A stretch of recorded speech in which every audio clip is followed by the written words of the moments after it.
Thank you so much for being with us today. No problem, man. Sorry about yesterday. I got stuck in the traffic with my family. It was terrible with ice and everything, and the Finnish way. So sorry about that, but glad we're finally here. Absolutely, no problem. We are very glad to have you with us. Thank you. How are things going since the album release? How has been the reception? It's been going very good. I have to be honest with you. I'm actually perhaps a bit surprised of.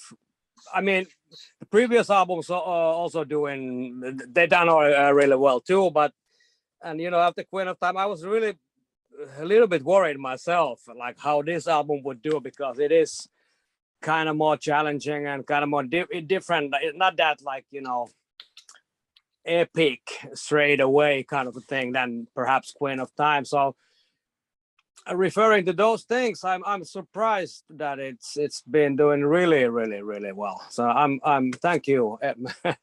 It's been great. Yeah. Good. Many people have reflected that Halo is like the third album in a sort of trilogy after Under the Red Cloud and Queen of Time. But personally, I was reminded very much of Skyforger and the previous bits of Amorphis history in a way.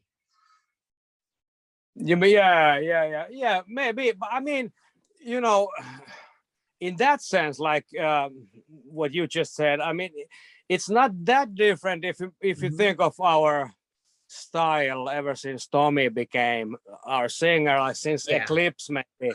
I mean, the style has more or less been sort of that, like there is a good amount of clean vocals and rough vocals, and sort of mix between the old and the new Amorphis styles, and in that sense, none of the albums like after Eclipse are that different, if you know what I mean. Yeah, and in that sense, we are still keeping the Amorphis like way of making music, or maintaining our, because it all comes from our idols, like from music that we always like. We are music lovers and we want to produce music for music lovers, like no, ourselves, so that makes sense. And in that sense, the new stuff is not different. And to the trilogy thing, it seems like some of our, like Eclipse, Silent Waters, maybe Skyforger was a trilogy of its own kind. Yeah, to me that era feels like a trilogy for me. And then the beginning of times is perhaps a little bit lonely one. And also Circle. That's those albums are to me like two different phases of the band in the middle of those like trilogies. and ever since, like sort of lone albums, that in their own rights, of course, but then but it of course, because it's also the production team, like from Eclipse till Skyforger, we used pretty much same producers and same mixing engineer, everybody mastering, the whole chain was same people behind it, same studio, stuff like that. And then but that was also the case with beginning of times, and that's also the same thing. And and then of course we did Peter Tägtgren produced Circle, which was kind of a different, taking a little bit steps back towards the Swedish producers. Like Tales Times, and that takes us to the new trilogy, because it's been done with same team more or less, with Jens Borgren and the whole band, plus only Pekka Laine on the bass, of course, on the last two albums. So that sort of production method, and we had pre-production and we had like bigger production with Jens than we perhaps ever did before.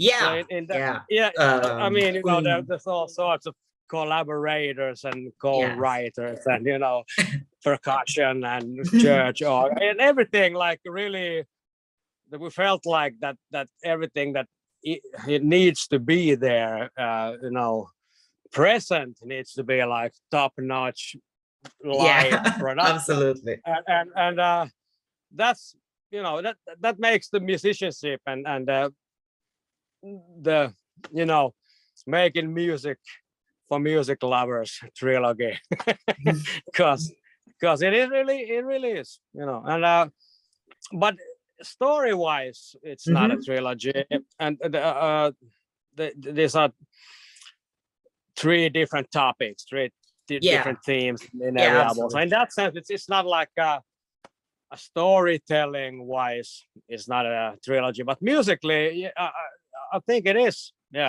It's somewhere, I think it's between Queen of Time and the new album, the new style, and then perhaps a little bit elements from the Circle era too, like a little bit more rough. Queen of Time was huge in terms of arrangements and orchestra and everything. Halo is a little more stripped down in a way, more rough. In a way, yeah. Overall, if you think of the overall sound, it is perhaps a bit more guitar and drums driven, perhaps, and it has more bass to it too, like a bass guitar is really present on a new one. Yeah, it sounds a bit different, but momentarily it is still has a lot of same elements too, like choirs and orchestras and percussion and stuff like that.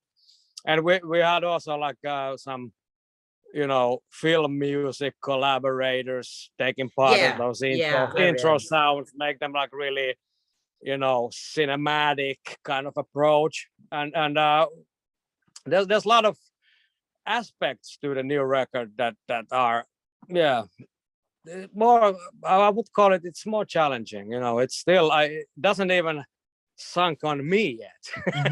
And now when I've been listening to it for a couple of rounds when it got mixed and stuff, so and now when we have to practice it, of course, because we're going on tour, so that's always fingers crossed, and touring can begin again. that's always good.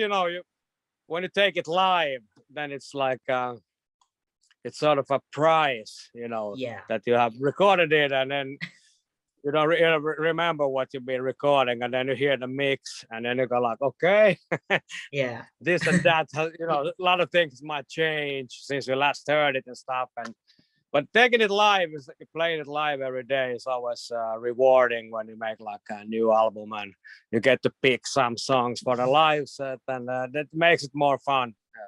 Absolutely. And you've been with Amorphis since the beginning, so you've taken live each album.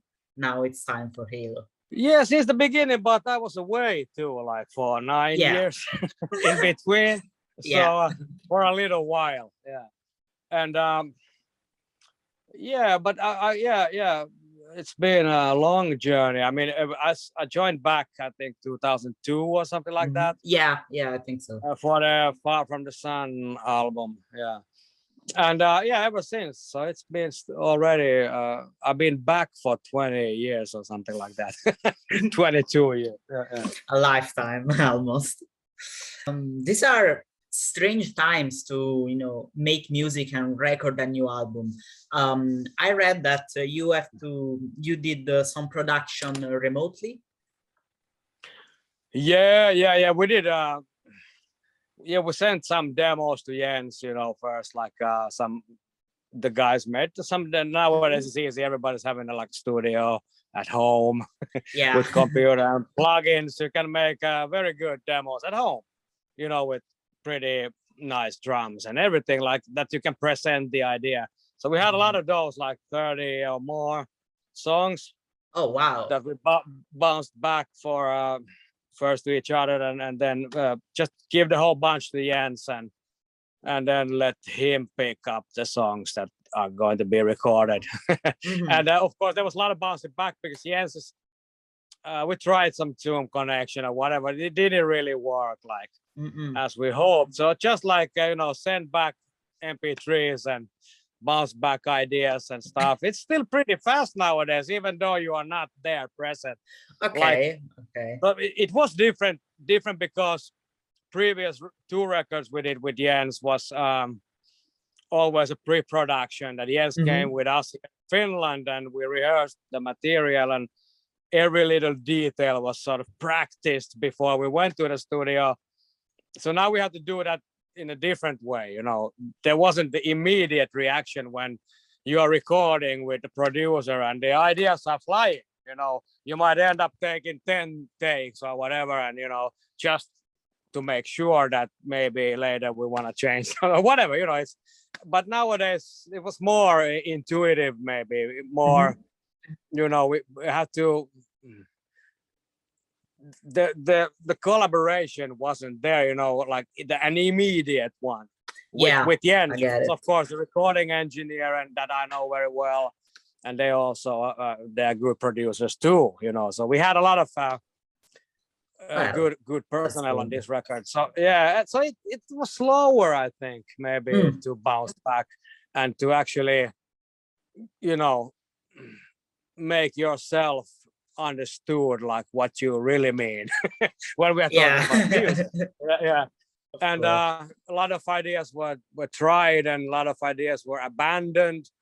A lot of ideas, there was a lot of short term quick ideas that but it was still like with producing with Jens, because we knew him so well. Maybe that made it also easier because from the experience of the past records. So we already know that we can trust him on certain stuff. If he wants to book some guys, some or some guest musicians or whatever, to take part of the production, we really trust him to do that. And, so because we know it's not going to be anything less than great. Obviously. So in that sense, it was different production, of course. And but also we got maybe a little bit more responsibility on the recording side for ourselves this time. He trusted us that we will pick the best takes for him already, and stuff like that. So we can, from our side, we can make it faster and more easier for everybody too, because everybody knows that, what the goal is. So in that sense, it was very enjoyable making this new record. So you said you had 30 songs and the album is 11 songs. So there were many that just didn't make it. A lot that didn't make it. There's still 2 more, I think, bonus tracks that we recorded. So we recorded I think 13 songs for this record, like not the actual record, but for the sessions, the album sessions. And there's always has to be bonus tracks. Japanese wants one and America wants one, stuff like that. So it's good to have a couple more. Absolutely. And and it's there's a lot of songs that didn't make it, but that doesn't mean that they were all great songs, but it's really like Jens said it, that what's important is that what fits together, So you will have to sacrifice some great tracks for the greater sort of purpose. And we didn't want to make a similar album to Queen of Time, so we had to choose a lot of songs out of those 30 might have been a little bit too similar for the Queen of Time, or maybe Under the Red Cloud or something else. So yes, we wanted to make it a little bit more, less predictable. Maybe. It really comes down to, I mean, if you have like in a nowadays, like today's world of songs and when people are only listening to a couple songs or tracks and playlists and stuff like that, like most of the people are not perhaps they're not familiar with the album concept in the same way that we are, because we come from that. You know, we grew up with that you had the record and whatever. And it was so different back in those days.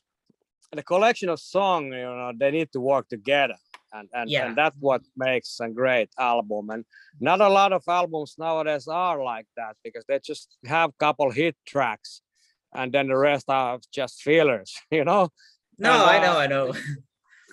So I mean, it's important if you still want to make like acclaimed album, like for the fans and for the music lovers, then you need to make a great album. Yeah. And that's always been our absolutely sort of goal. Yeah. No, that we want to make a bunch of great tracks, not just few. Oh, I get it. And I mean, your albums are total work of art. From the cover art to the lyrics, always written by Pekka. Yeah, absolutely. And there's a lot of effort behind it, lyrically, and we have a lot of composers in our band, like lots of good composers. That's mainly the reason behind it, that the material stays somewhat, on the strong side, because we have a lot of we are not just depending on one composer. We have many composers, and that's a good thing to have for a band, that you can make great album with a lot of great songs from, coming from different minds. Yes, and the music is much more complex this way. You have many inputs.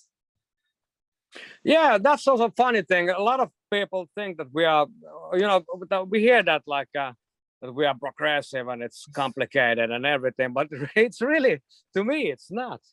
To me, it's like a very simple, straightforward kind of, because I have pretty progressive music taste myself, and I mean, I love progressive music, and I love simple music too. But but comparing to what I think of progressive, I think we are not that progressive.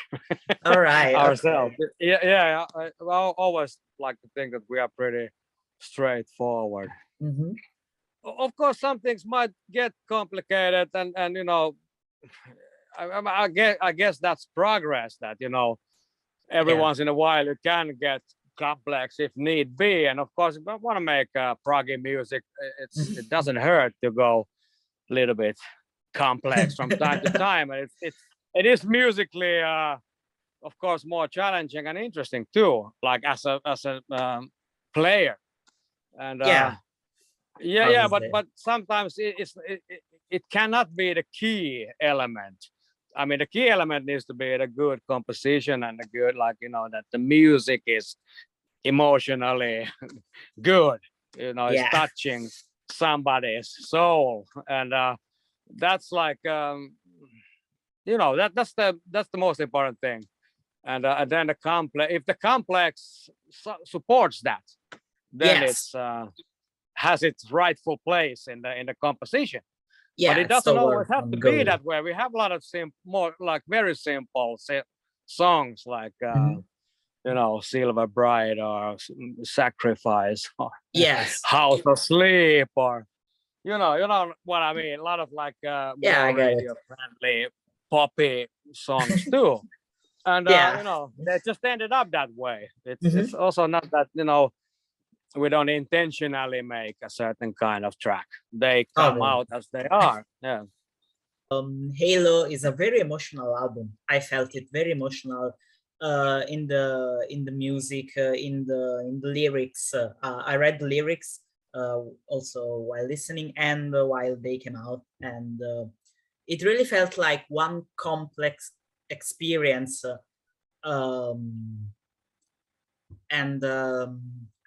It felt like Finland, the country, the place, was always on the background on the album, and it was really touching to listen to. Yeah. I mean, I feel that too. but you know, we are from Finland, and we have been Obviously. doing, and we have been taking a lot of influence from Finland to our music. Of course, I mean, being a Finnish artist and stuff like that, but and also from other, not just Finland, but from the world Obviously, music, yeah. and also like maybe cinematic music, and you know, have sort of those landscapes and really like bigger like bows to the sound and stuff like that, you know, make it more larger than life sort of Yeah, thing. yeah. Well, you know, we all like music, film music, and classical music, and world music, and electronic music, and I think there's a lot of, if you listen closely, you can find lots of those influences from any of our tracks, from the new record or from Queen of Time for that matter. And Yeah. you know, yeah. So it's not a new thing. I mean, we try to have a, you know, an arsenal of, you know, sort of soundscapes that we can create easily, because you know, it's, we are so used to it already. so if we are talking about, yeah, let's do it, it's like sort of more oriental style, and you know, we can do it just like this, and Yeah. because we know what it takes to Yeah, go to that like direction. under the red cloud felt kind of oriental at times. Yeah, that's true, but also Queen of Time is pretty oriental at times. Yeah. and That's true. and so is Halo. Yeah. So there's a lot of oriental influences, I think, in all of the three records. But this also been in the past, like from ever since the Tale from the Thousand Lakes has lots of oriental vibes to it, like the Castaway or whatever. And Yeah. you know, and Elegy has Better Unborn and all these like very oriental driven songs. So it's it's yeah, we like that kind of, you know, melodies Absolutely. and Yeah. mood. It's a big part of Amorphis after all. And Mm-mm. Yeah, for me it's funny because to me sometimes we, you know, at times we sound more oriental than Finnish. So you know, to be honest, it's half and half almost these days. Yeah. right. Yeah. And so you talk about the music being cinematic, and you released some video clip from the moon and on dark waters. Right. How did you choose, you know, which images best suited the music? How did we choose? I don't think I know. I didn't get to choose anything.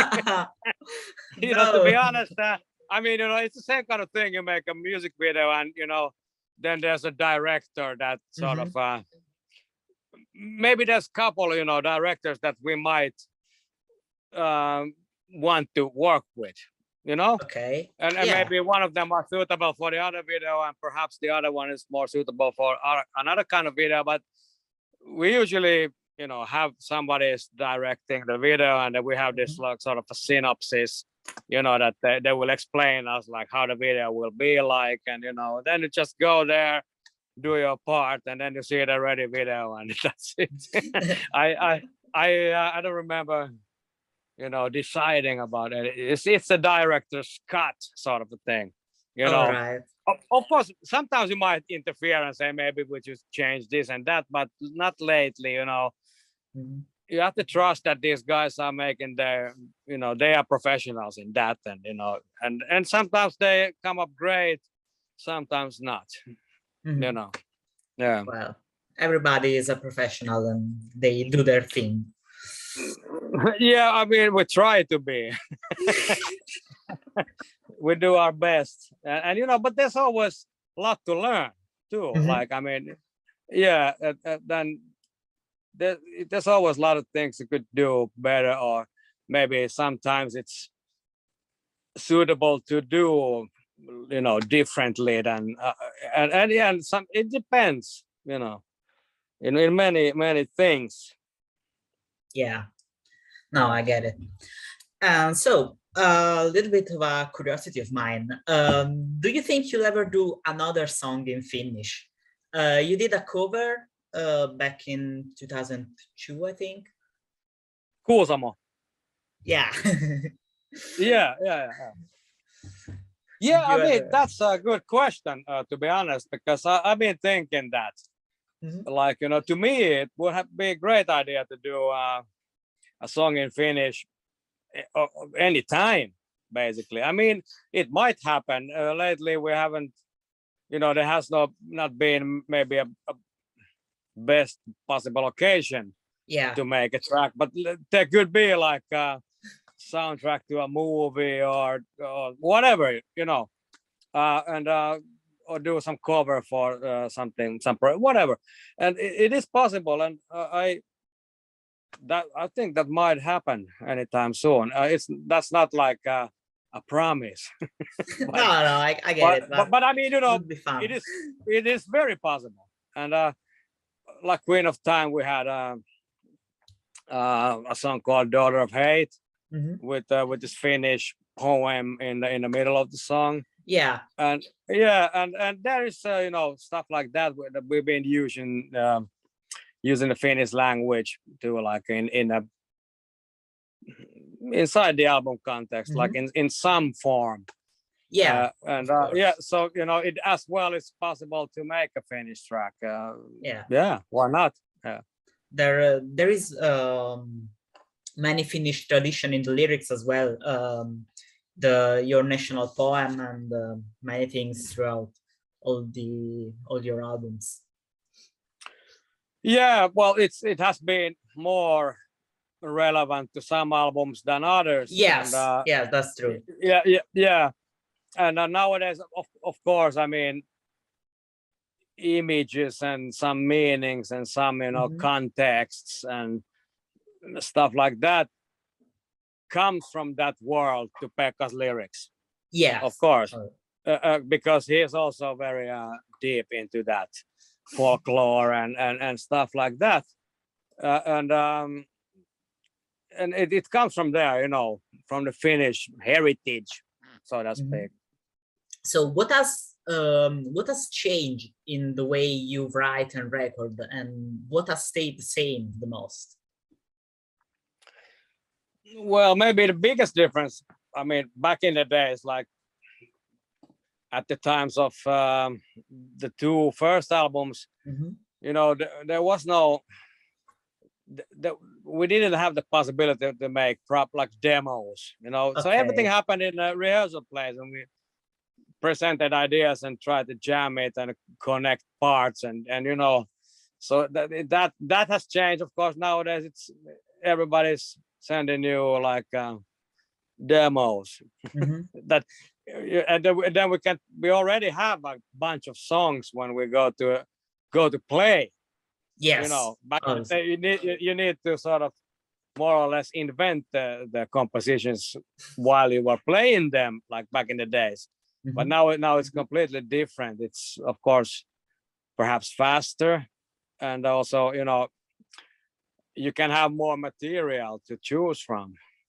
There's many great things about modern music technology that you can use to your advantage, and also cut the production prices on albums. Mainly nowadays, you can save a lot of money if you know how to use a computer and a microphone, for obviously example. yeah So this is good for many young bands, after all. It's good for all bands. Trust me. I mean, and it's also like way more easy to collaborate like globally with other musicians nowadays. That's like what I find great. I've been working for some bands outside Finland, and it's ridiculously easy. You don't have to go anywhere. You don't have to take an aeroplane to Australia or whatever, or you can just do your part and send the tracks like in no time, and it's the production is stuff are happening as fast as it would be in the same country or whatever. I mean, it's ridiculous. Yeah. So yeah, I really think there's a lot of good to it. And I wouldn't go back to the tapes. Okay. No. And you did have some collaborations of Halo. There are other musicians that joined in to play with you. Yeah. That's what we like to do, and yeah, many of them are, Jens brought a couple of those like singers and some string arrangers and yeah, movie composers like Jesse Zuretti and also this guy from Flesh God Apocalypse, like Francesco Paoli. Ferrini, yeah, and then we have this guy Petronella from who sings in the last track. Yes. Petronella Netterma. I don't even remember her last name. I'm sorry, but don't worry. Yeah, and Oscar Aurama plays percussion. There's a lot of things. Noah Grumman, who also sang Israeli singer who sang on Queen of Time too, and yeah. And yeah, it's good to have collaborators, and as I said before, nowadays it's so easy. So why not? You can have you get to choose from a wider range of great participants. Absolutely. Yeah, I mean, why not? Yeah, and it's not it's cheaper than ever, Yeah. too. That you don't have to bring somebody over for the hotel and the studio, stuff like that. Everybody, they can record at home and send you the tracks. Obviously. And yeah, it's I love it. Is it difficult, to coordinate the drums on top of all the other instruments? How do they work together?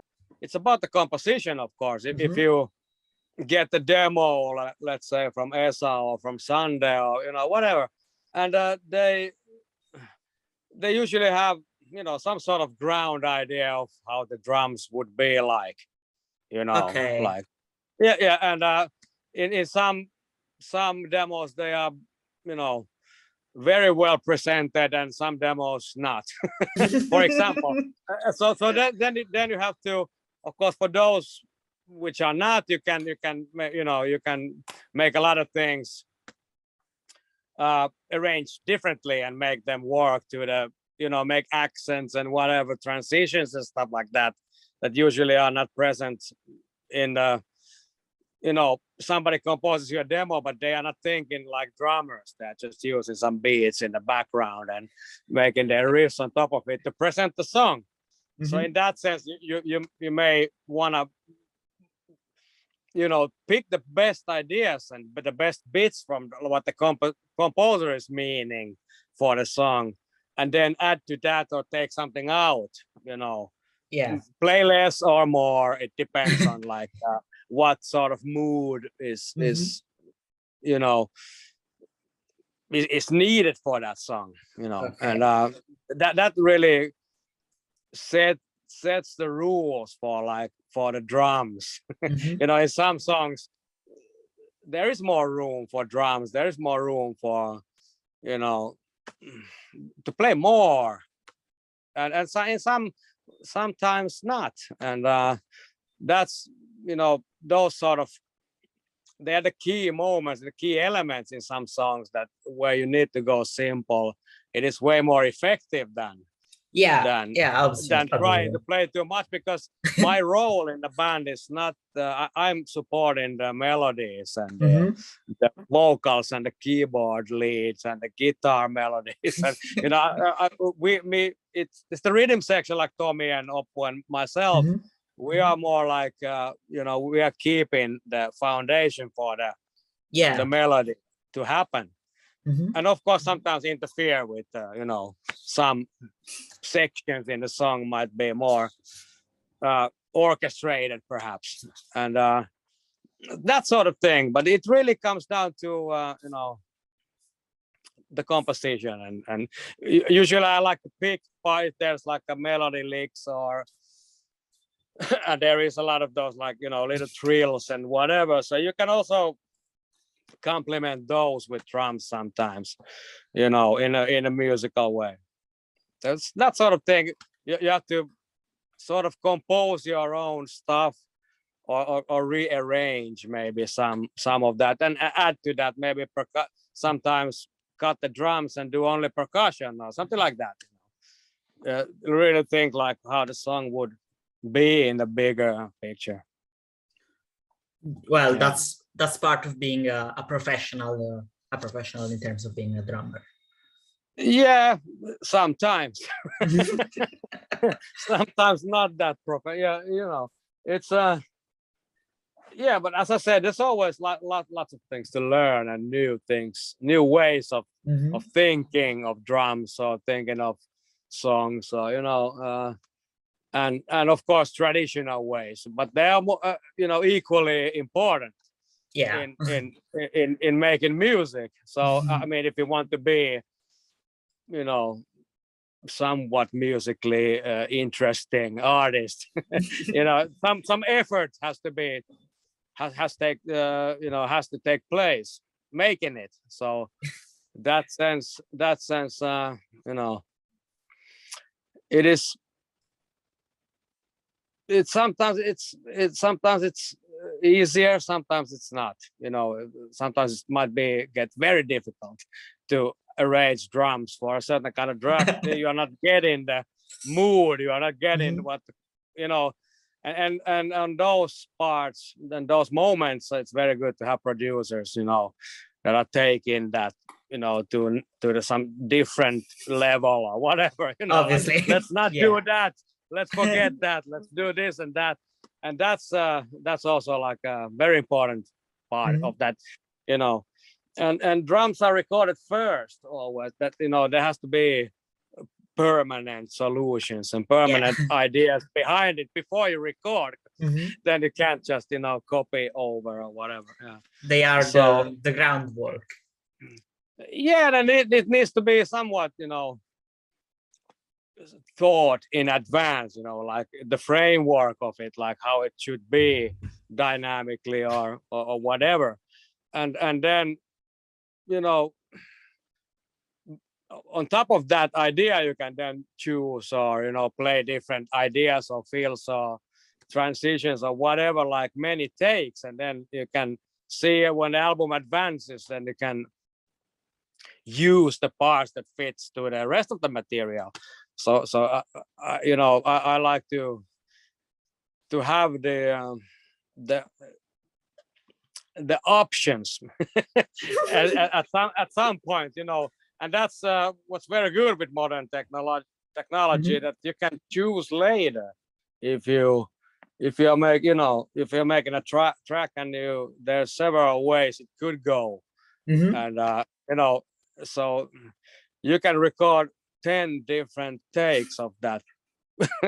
And then when the rest of the material has been played, then you can choose between the best parts. And that's also, I think it's part of recording drums. And my ideas of recording drums is get most of the material and the ideas, and then, you know, see what really works. And well, you mentioned the, you know, the various moods of every song. Which would you say is the main mood of Halo, the main sentiment? Well, it is aggressive, I think. Okay, pretty aggressive. But it's also yeah, it's kind of same kind of you know, amount of different sort of moods that are perhaps known to us, you know, already, but they're, you know, taking a different turns maybe on this record. And but it's very emotional too. I mean, at the same time it's aggressive, but it's also very emotional and very you know, like intense. You know, the first track, for example, and the Wolf, which is not a very typical Amorphis track. Yes. Yeah, and you know, there's a lot of like surprising moments too. What's the fourth track? I don't even remember that name. Because I'm still thinking the working titles, you know. I don't Yeah. remember the names. Did you use many working titles? There's only one working title per each track, of course. Okay. And we keep the working titles to the very end, to Oh. the final mix, because yesterday they want to change anything. You know, the file names remain the same, and everything is like in order. And I think mastering phase, when it's mastered, then you get the list of the tracks with the proper names, and then you don't know which one is which because I have no clue. Yeah. So I go like Halo. What is Halo? And then I go like, oh, it's this one. Yeah. Okay. Yeah. Track number 4 is Wind Main. That's what I mean. Yeah. That's also like maybe that has sort of a little bit under the Red Cloud vibe to that song, I think. You know. Agreed. Yeah. Somehow. Yeah. And that's also like a little more maybe stripped down you know, sound. It's not that massive. Yeah, sort of more guitar riffs and more like things going on rhythmically and stuff like that. Yeah. And so there's a lot of those sort of, you know, stripped down, you know, when the band is playing as a band without any like fancy stuff. you know that it sounds like when we go on stage and play with the 6 of us, it sounds like that, you know. Yes. There's no orchestra, there's no like choirs or whatever. So I think there's more there's only you. More the band is playing like as a traditional band at least sometimes. Yeah. Yes, I think that's great, and that should be fun to also, you know, take on stage, because it has more energy to it when it's not that, you know, the massiveness has to come from the band itself and from the sound. So that's challenging. Yeah, we can't wait to see you live back again. Yeah, it's we are going on tour in US soon, and I'm really looking forward to it. I've been stuck here in the studio, you know, for 2 years now. Yeah, more than 2 years, and it's I you know, I want to go out on tour and play live, and and I hope it, you know, nothing happens, because we are, you know, in the beginning of this interview we were talking about weird time. And the times are very weird right now, you know, in many ways. And anything can happen. So I'm keeping my fingers crossed that the shows are going to happen and we get to do what we do, you know. Yes. Yeah. Well, really good luck with everything, and thanks a lot. Thanks a lot for being here with me and for this interview. It's been a pleasure. Thank you. Goodbye, Jan. All right, take care. Cheers. Bye. Cheers.